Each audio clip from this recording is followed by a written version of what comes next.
माननीय मंत्री महोदय जी श्रीमान मदन दिलावर सर, नमस्कार, सादर प्रणाम। मैं हेमलता शर्मा प्राइवेट स्कूल्स को रिप्रेजेंट कर रही हूँ और एक विषय पे आपका ध्यान आकर्षित करना चाहती हूँ सर।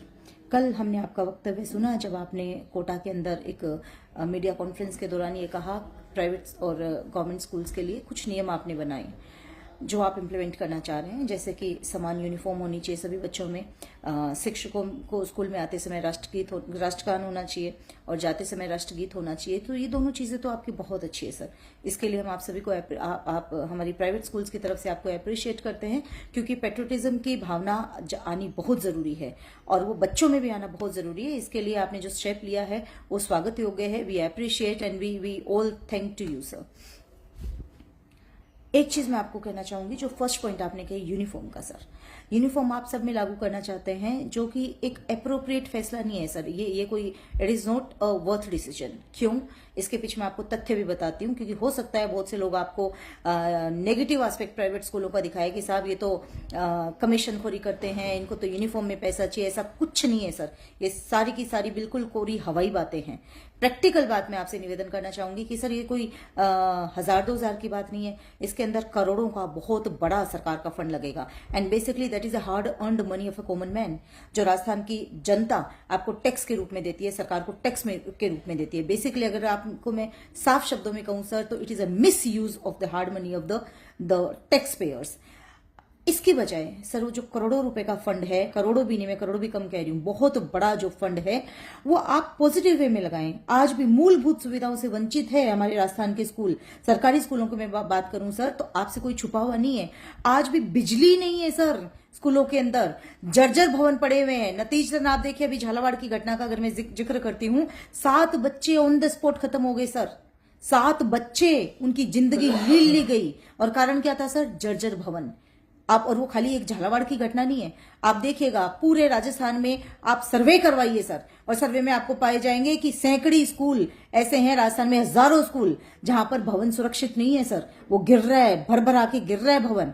आप उस भवन को दुरुस्त कराएं सर उस पैसे से। आप जहां पर बिजली व्यवस्था नहीं है वहां पे कनेक्शन करवाइए सर स्कूलों में। आप डिजिटलाइजेशन की तो बात ही छोड़ दीजिए, आप कंप्यूटर लैब की तो बात ही छोड़ दीजिए सर। वो जो मूलभूत सुविधा है वो उपलब्ध कराएं, बिजली लाएं, उसके बाद में कंप्यूटर्स प्रोवाइड करें, उसके बाद में लेबोरेटरीज प्रोवाइड करें। पर बच्चे आज भी मजबूर है सर टीन शेड के नीचे बैठने के लिए। आज भी राजस्थान का बच्चा मजबूर है पेड़ के नीचे पढ़ने के लिए सर।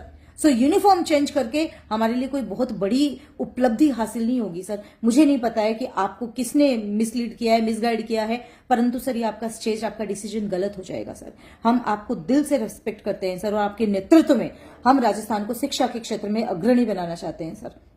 लेकिन ये फैसला आपका गलत है सर। उस पैसे का सदुपयोग होना चाहिए सर। हमें भी लगे, हम भी टैक्स पेयर हैं सर, हमें भी लगे कि हमारे उस पैसे का राजस्थान की जनता का सदुपयोग हो रहा है और शिक्षा के क्षेत्र में जा रहा है, सरकारी स्कूलों पे खर्च हो रहा है। इससे बड़ी गर्व की कोई बात नहीं होगी सर। दूसरे विषय पे मैं आपका और ध्यान आकर्षण करना चाहती हूं सर। आरटी का पैसा आरटी एक्ट कानून के अंतर्गत लिखा हुआ है। आप पता नहीं क्यों सर आपके अधिकारियों ने, आपके विभाग ने शिक्षा कानून की धज्जियां उड़ाने का, चाहे वो सुप्रीम कोर्ट का कानून हो चाहे वो हाई कोर्ट का हो, डबल बेंच तक के कानून के धज्जियां उड़ाते हैं sir. Contempt of the court की श्रेणी में आता है ये बिल्कुल भी सरकार कोर्ट का आदेश नहीं मानते हैं। नंबर 1, मैं आपको जो यूनिफॉर्म वाले मैटर में आपको पुनः आपको बताना चाहूंगी सर कि एक सुप्रीम कोर्ट का फैसला है सर टीएमए पाई का, जिसके अंतर्गत मैं अक्षरशः पढ़ रही हूं उसको, जिसके अंतर्गत सुप्रीम कोर्ट ने अपने फैसले में लिखा हुआ है कि there should be a minimum restrictions on the private schools.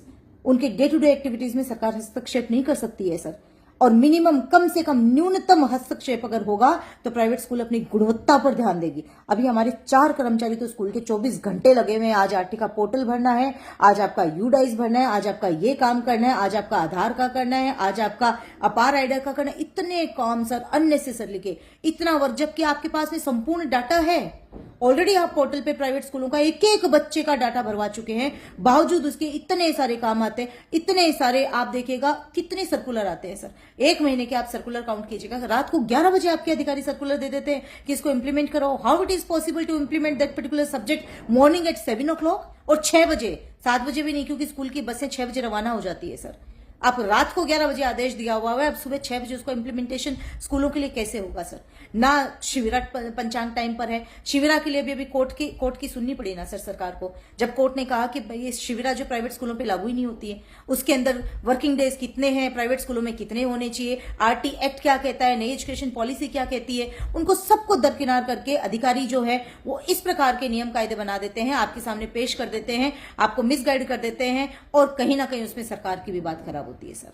सो मैं आपसे पुनः ये प्रार्थना करना चाहती हूँ सर, हमें कोई नेगेटिव एस्पेक्ट नहीं है, we proud of you sir, आप जैसे शिक्षा मंत्री हमारे राजस्थान में हैं, लेकिन सर इसको थोड़ा पॉजिटिव वे में लीजिएगा। इस प्रकार के जो आदेश हैं वो सही नहीं है, कोई भी कोर्ट में जाएगा, कोर्ट में चैलेंज हो जाएगा आदेश में, आपसे पुनः निवेदन कर रही हूँ, लेकिन इसमें हमारी बात खराब होती है, सरकार के सामने सरकार की बात खराब होती है, अननेसेसरी का विवाद बढ़ता है अभिभावकों में, प्राइवेट स्कूलों में, सरकार के मन के विषय में हमारे मन में खटास आती है, वो कोई मतलब वाली बात नहीं है सर। आप आरटी का भुगतान टाइम पे करवाइए सर।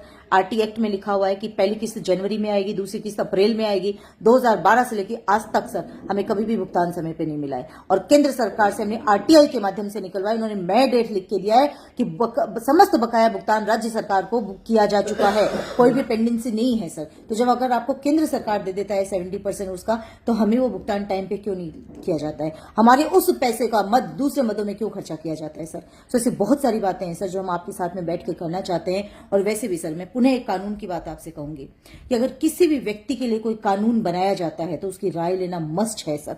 एक बार तो फांसी पे लटकाने से पहले कानून भी, जज भी, कोर्ट भी उसको पूछती है भैया तुम्हारी अंतिम इच्छा क्या है या तुम्हारा पक्ष क्या है, उसका भी पक्ष सुना जाता है सर। किसी का बिना पक्ष जाने किसी पे आदेश थोप देना ये उसके मूलभूत अधिकारों का हनन भी है सर।